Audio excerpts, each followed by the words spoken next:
প্রত্যেকটা ফরজ নামাজের শেষে ফজর, জোহর, আসর, মাগরিব, ইশা, প্রত্যেকটা ফরজ নামাজের শেষে এটা পড়বে, আল্লাহুম্মা ইন্না নাসআলুকাল জান্নাতা ওয়া আউযু বিকা মিনান নার। আমরা যে নামাজ রোজা করি জান্নাতের আশা নিয়েই তো করি, যে আল্লাহ ওয়াজ শুনেছি হুজুরদের মুখে দুনিয়া বেকার, যা আছে জান্নাতে আছে, তো জান্নাত নসিব করবেন, এটা বলি সব নামাজে। যে বলে আলহামদুলিল্লাহ, কিন্তু এটা আমরা নামাজ পড়ে আসসালামু আলাইকুম রহমতুল্লাহ, আসসালামু রব্বানা যালামনা আনফুসানা ওয়া লা ইলাহা ইল্লাল্লাহ, তারপরে এটা পড়ে নেবেন।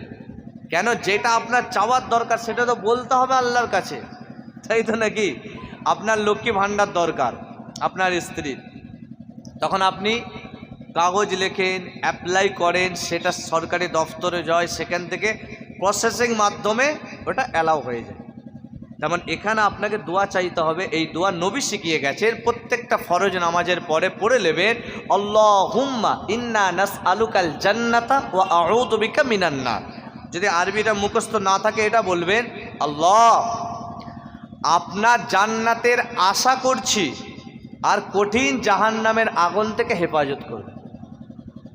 সেটাও গুছিয়ে না বলতে পারলে গোদা বাংলায় বলে আল্লাহ জান্নাত নসিব করবেন, জাহান্নাম থেকে বাঁচাবেন। এতটুকু 1 মিনিট আল্লাহকে বলা যাবে?